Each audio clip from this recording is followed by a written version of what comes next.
This is Nick. This is Jack. It's Friday, the real Friday, February 21st. And today's pod is the best one yet. This is a T-Boy. The top 3 stories at the intersection of pop culture and business that you need to know today. Jack, I'm checking the calendars. It is almost IBO day. We are 1 week from the initial baby offering, aren't we? I know. February 28th is the due date. It could come before. Jack, if you hit a takeaway too hard, I may go into labor.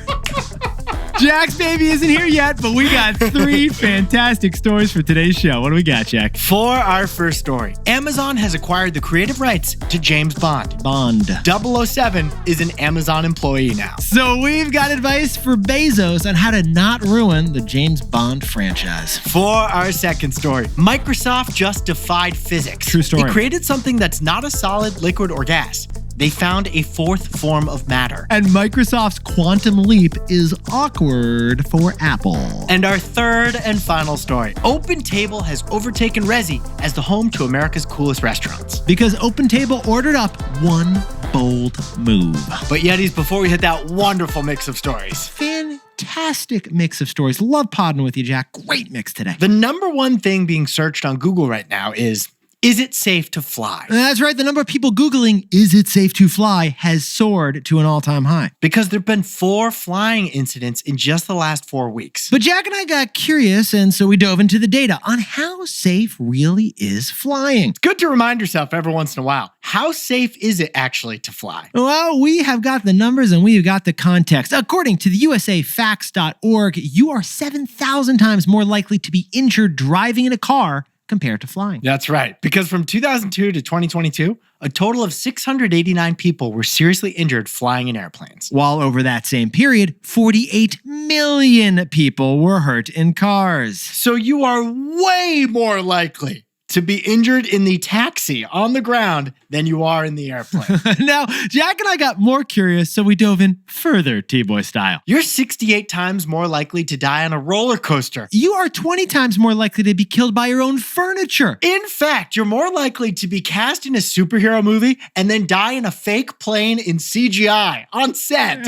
Than die on a real airplane. Oh, you want more? You're more likely to be crushed by a vending machine. 4 times more likely. You're more likely to be eaten by an alligator. 3 times more likely. You're more likely to be struck by lightning. Twice! And of course, our favorite statistical comparison here. I love this one, Jack. You're more likely to be bitten by a New Yorker on the subway than die on an airplane. We've seen that happen twice. So Yetis, even if things in the sky are twice as unsafe as they were before, you're still incredibly safe up there. Compared to down here. So wherever you're walking right now is way more dangerous than seat 17A is. Whether you're flying or driving right now, stay safe. And Jack, let's hear 3 stories. 15 years before this song, 2 boys from the Northeast met in the dorm. They had an idea that caused a cultural storm. It's the best one yet, but the best is the norm. Jack, Nick, that's it. I don't even think they need to practice. 50%, that's a fat tip. T-Boy City on your at-list. If you know, you know, cause we ready to go. We can't wait no more, so just start the show. Start the show. For our first story, James Bond just sold creative control of the entire franchise to Amazon? Amazon can now literally write the James Bond scripts. They can. But there's one magic formula they shouldn't touch. Yetis, Jack and I were preparing for the pod yesterday when we saw a surprising tweet from Amazon's founder, Jeffrey Bezos. It was a picture of Daniel Craig and a caption that said, "Who should be the next Bond?" Big question. I mean, a lot of options of who could be the next James Bond, Jack. Who we got? Tom Hardy, Idris Elba. Speculation runs rampant. If Timothée Chalamet puts on 60 pounds on that torso, he could be a Bond. By the way, all the comments on his post said it should be Henry Cavill. Like, all of the comments. But that's besides the point, because the bigger question here for the entire business community was, why is Jeff Bezos asking about James Bond? Because he's going to decide who the next Bond is. Here's the news, Yetis. Amazon and James Bond's owner have announced a new joint venture for the franchise. And in this new James Bond company, Amazon has final creative control. The name's Bezos, Jeff Bezos. Yes, Amazon already had distribution rights to James Bond because Amazon acquired MGM Studios in 2022. But the children of the James Bond movie mogul retained the rights to the IP until yesterday. Now, if Andy Jassy wants James Bond's suit to arrive in a prime cardboard box, he can do it. If Amazon wants Q to use Amazon Web Services to design the weapons, they can do it. Nick, they could change Q's name to Alexa now. And then James could ask Alexa where he could find a good local martini in Monaco. It'd be dumb if it happened. But legally, Amazon could do all that. And now, to sprinkle on a little more context here, I've read most of the James Bond books, and I collect first editions of the books, Jack. That's a pretty awesome collection. Honestly, they're beautiful. It's like artwork. But what few people know is that the business of James Bond is actually as private as the spy himself. James Bond is a character created by Ian Fleming, who was a British stockbroker turned journalist who also was a spy during World War II. And during World War II, this spy, Ian Fleming, went on a secret mission to Jamaica called GoldenEye and ended up retiring in Jamaica after the war. He named his Jamaica estate GoldenEye and ended up writing one James Bond book pretty much every year, pretty much until he died. And now, these James Bond books, as they came out, they were a minor success. They sold about 500,000 copies each, which is not bad, not great. It's okay. But here's the key moment that made it so that everyone knows James Bond, not just Nick with his book collection. Ian Fleming, creator of James Bond, sold the exclusive film rights for a one-time fee of $2,500. He gave away all the film rights to James Bond for just $2,500 to a Hollywood producer named Cubby Broccoli. Now, in the year since, the Broccoli family handed down the James Bond ownership to the kids, who then signed with MGM for distribution, and then Amazon acquired MGM for $8 billion a couple years ago. So James Bond movies have generated $8 billion in revenue at the box office, but the Ian Fleming estate saw zero of that. Honestly, it's a shame that Ian Fleming just didn't realize how hot and how perfect for the big screen 007 would be. But the bigger question now is, will Amazon be a good caretaker of Hollywood's longest running franchise? And the answer is shaken, not stirred. So, Jack, what's the takeaway for our buddies over at Amazon? James Bond's secret sauce is actually an oxymoron. We call it infinite scarcity. Yetis, let's look at the numbers here. James Bond movies have grossed $8 billion. So that's like less than Harry Potter, less than Batman, less than Star Wars, and less than Marvel. But Bond wins in longevity. At 60 years, it's the longest running major film franchise ever. So we've got to ask, how has James Bond lasted so long that its 25th movie still made $1 billion? It's something that we call infinite scarcity. Infinite scarcity. Here's the scarcity part. The Marvel Cinematic Universe was 22 movies over 11 years, but James Bond only did 4 movies in that span. Way less frequent than the other movie franchises. The average Bond comes out every 3 years. That's scarce. But on the other hand, James Bond is also pretty infinite, because with 25 films, James Bond has the most of any major franchise. The series starts fresh with a new actor playing James Bond. Like, Daniel Craig is done, but we're just going to move on to a new, younger James Bond and do like 5 more movies. Chalamet is going to get jacked, and he's going to get 6 movies in the next 15 years, Jack. Yes, Amazon, as the new owner, is going to start feeling franchise FOMO.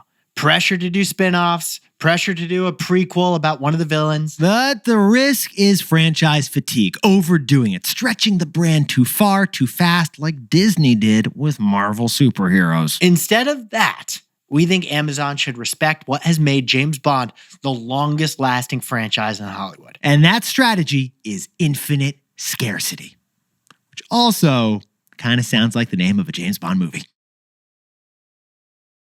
For our second story, Microsoft says it just created an entirely new form of matter. The biggest thing, though, about Microsoft's quantum technology breakthrough is what it says about Apple. Shots fired. Well, Yetis, after 17 years of blood, sweat, and chips, Microsoft has officially done it. They've achieved a breakthrough in quantum computing. Here's the news. On Wednesday, Microsoft unveiled the Majorana 1 processor. If you're a Marvel fan, think of this Majorana 1 processor as like the Infinity Stone. It holds power beyond your imagination. In fact, this Microsoft invention is so powerful that it created a 4th state of matter. This is not embellishment. No, it's not. Not exaggeration. It's true. Here's the deal. We have solids, liquids, and gas. Then we have this, a Majorana particle. Microsoft has defied physics, essentially, with a fourth form of matter. This isn't even on the periodic table, man. Actually, Nick, Majorana is a physicist from the 1930s who originally theorized that this fourth type of matter was possible, and now Microsoft has done it. Microsoft's new processor will make a functioning quantum computer possible by the end of the decade, way faster than anyone expected. Microsoft can potentially fit 1 million qubits onto this single chip. We know what you're thinking. What's a qubit? Doesn't even matter. Like, it's just a huge number. Just huge. Just sit with that. Seriously, Nick, I do want to know, what can quantum computing actually do? It's a fair question, Jack. So let's whip up our buddies over at Microsoft and play the clip. To solve unsolvable challenges in creating new medicines, entirely new materials, and helping our natural world. All on a single chip. Okay, solve unsolvable challenges? Like Apple's absolute zero? Like, is that what they're going for? I think they're going to determine the final digit of pi, Nick. Jack, can this quantum computer, tell us what really happened in the final scene of The Sopranos? Maybe. Yeah, the practical use cases of quantum computing are really hard to describe, but apparently really powerful. But there is no question that Microsoft's news represents something really ambitious. Google, IBM, Microsoft, they've each worked on this for decades, and now Microsoft says they have the lead. So if true, huge. This gives the United States technological advantage in the next era of computing, quantum computing. So that's what Microsoft's working on. Okay, there we go. What is Apple working on? Oh, time to hand in the homework. So, Jack, what's the takeaway for our buddies over at Apple and Microsoft? Microsoft is shooting for the moon. Apple is shooting for the shelf. Yetis, the same day as Microsoft's quantum breakthrough, Apple announced the iPhone 16e. Apple is using its own chip in this iPhone for the first time, so it's cheaper. And they're hoping it works, but they're not sure it will. Okay, but pause the pod. There's just a bigger issue here we have to talk about. The difference in ambition between the number one and number two tech companies. It was so palpable this week. I mean, look, Zuckerberg recently dissed Apple, saying they haven't invented anything great in a while. Okay, Apple tried and failed to make a car. They tried and failed to do a headset. And they haven't even done our smart toilet, which we proposed 6 weeks ago. The one thing Apple has, which is incredibly valuable, is the iPhone, which makes half the company's revenue, but it was invented 18 years ago. In the meantime, Microsoft is leading in AI, in quantum computing. They just invented a new form of matter. What is Apple working on? Microsoft's the nerd doing lab work at 8 p.m., and Apple is in the lunchroom slapping butts before lacrosse practice. Wednesday's competing announcements were a microcosm of the diverging ambition between Microsoft and Apple. One shooting for the moon, the other's shooting for the shelf. Hey Yetis, if you're a bestie, take a sec and hit that subscribe button. And like this video while you're at it. If you leave a comment, by the way, we'll read it. For our third and final story, the battle for restaurant reservations just flipped. OpenTable is now beating Resy. Because OpenTable is treating their tables like real estate. Yetis, it is Friday night, and odds are, statistically speaking, numerically thinking, if you are going out tonight, your reservation is with one of two apps. OpenTable and Resy. That was quite the pros there, by the way, Nick. Yetis, OpenTable and Resy, they got a duopoly on restaurant reservations. Together, they control nearly 90% of the online reservation market. If a restaurant's not using OpenTable or Resy, they're probably writing down reservations with a pen and paper. Well, actually, OpenTable is kind of ancient in tech years, isn't it, Jack? They were founded in 1998. The first generation of websites, pre-Y2K. This is early internet company. Now, when OpenTable first launched 27 years ago, their only competition was the yellow pages in the phone book. You read Zagat, and then you went to OpenTable.com on your gateway computer to book a reservation. In fact, OpenTable is so old, they actually IPO'd in the early 2000s and became the first publicly traded reservation stock. Until they were acquired by Booking Holdings in 2015 for $2.5 billion. But the key here is how OpenTable made money. And Jack, what was the OpenTable business model? They charged $1 per diner. So if someone booked a reservation on OpenTable for a party of 4, the restaurant paid OpenTable $4 for that reservation. We did the math on that. Assume your typical restaurant has 200 diners a night. That's $200 the restaurant pays to OpenTable. Extrapolate that to a full year. That's $60,000 a typical restaurant was paying OpenTable for their reservation app. Diners, they didn't mind because they're not paying it, but restaurants got sick of that $1 diner fee costing them tens of thousands of bucks a year. Now, Yetis, every platform has two sides. And in 2014, entrepreneur Gary Vee and the founder of Eater noticed that restaurants hated the OpenTable monopoly. So this duo founded Resy, a platform focused on restaurant needs. And what was their key differentiator, Jack? They didn't charge the diner fee that restaurants hated so much. Yeah, and the result, what did we see? Trendy spots moved away from OpenTable to do their bookings on Resy. And New York, ABC, Teresi, Carbone, they all went to Resy, and then the diners followed them to the Resy app. Oh, you want a dinner reservation at Dorsia after they got their second Michelin star? You're going to have to go to Resy for that. And that's why Resy's valuation surged and they sold to Amex in 2019. So for the last 10 years, Resy has been eating up market share from OpenTable. In fact, just last year, Eater published a whole article called How Resy Won. But here's the news. After 20 years, top restaurants are now switching back to OpenTable. According to New York Mag, all the cool tables are now on OpenTable again. Chez Fifi, Yeah. the coolest hotspot in New York right now, you book through OpenTable. I didn't even tell you this, but Jack, I got a dinner tonight with some business school guys over at a place called Angler in San Francisco. I called them. They used to be with Resy, and now they're with OpenTable. Exhibit A. Actually, Exhibit Angler. So besties, OpenTable, they ended their diner fee and they now make revenue through ads. But that doesn't explain how they are winning back tables from Resy. No, it doesn't, but our takeaway does. So Jack, what's the takeaway for our buddies in the restaurant reservation wars? OpenTable stopped treating tables like a commodity. They started treating them like real estate. Yetis, after Resy was acquired by Amex, their innovation slowed. Some say it got too corporate, but OpenTable also made some strategic moves. Instead of treating restaurant tables all the same, OpenTable started differentiating them. Yeah, OpenTable just created the Icons program, where they put their trendy restaurants in a separate section, a featured section to find them. And for diners, your restaurant app is overflowing with choices. There's value in that curation of the icon section. Yes, there is. And restaurants can actually pay to get into that section, which became a different revenue source for OpenTable. OpenTable also created a program with Visa. They pre-bought tables that were reserved for Visa's premium credit card holders. And restaurants get paid a quote-unquote substantial amount to set aside those tables for OpenTable's VIPs. Yes, Resy does a similar thing for Amex card holders, but OpenTable apparently is paying a lot more for the best tables. So how did OpenTable reclaim the restaurant or reservation throne? They realized that restaurant reservations are like real estate. They stopped treating them like a commodity. Jack, could you whip up the takeaways for us for the real Friday? James Bond is now an Amazon employee. Bezos is in charge of who will be the next Bond. The secret strategy to Bond's 60 years of movie success is infinite scarcity. For our second story, Microsoft achieved a breakthrough in quantum computing, while Apple launched a budget iPhone. Microsoft is shooting for the moon while Apple is shooting for the shelf. And our third and final story is OpenTable. They're winning back turf that they had ceded to Resy. The cool spots are listing on OpenTable. Because OpenTable stopped treating tables like commodities and started treating them like real estate.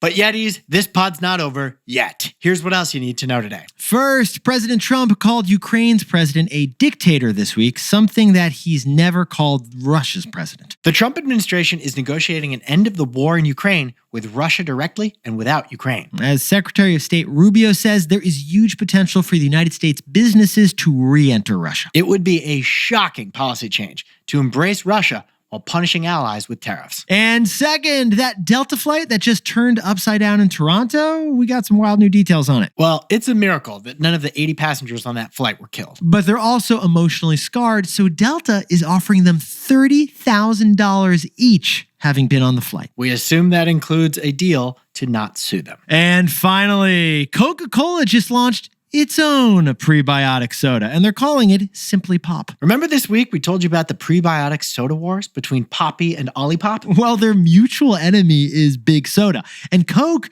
just jumped into the category to take both of them on. Now, time for the best fact yet. This one sent in by Shobik Dawn down the street in San Francisco. Hello, this is Shobik from Apply, the platform that helps job seekers present their T-Buy versions for every job. The question is, who created the first resume? It's none other than Leonardo da Vinci. During the late 15th century, Da Vinci wrote a letter to the Duke of Milan seeking his lucrative patronage and listed his achievements in engineering and weaponry while also highlighting his capacity to create sculptures and paintings during peacetime. Thus, the resume was born. There we go. Yeah. Who knew that Leonardo da Vinci, was proficient in Microsoft Word? I had no idea. The only problem with Da Vinci's resume is under personal interests, he probably put like dissecting 40 different types of animals. Probably not the right tone to set with your future boss, Jack. It's a beige flag. It's a beige flag. Yetis, you look fantastic out there. Jack, you look so calm, collected, and incredible 1 week before the IBO. Or the baby could come before the end of the credits on this show today. I know. Now you don't sound so settled. Now you sound a little nervous. I have my go bag right next to me. Okay, I know. I'm ready for You know what I packed in the go bag? What's in there? A deck of Uno cards. Because we're going to be in the hospital for a couple days after the baby's born. I'd love to play some Unos with Alex too. I'm sure that's going to be Alex's priority. I think that's a nice idea. She loves Uno. I did it for her. Yetis, you looked fantastic all week. If you haven't yet, 3 things we'd love for you to do. First, drop down, rate, and review the show 5 stars. Second, tell a buddy HYHTBOY. And Jack, third, have a fantastic weekend. Enjoy our best idea yet episode on the Patagonia Fleece. You're going to love it. And Jack and I will celebrate the wins.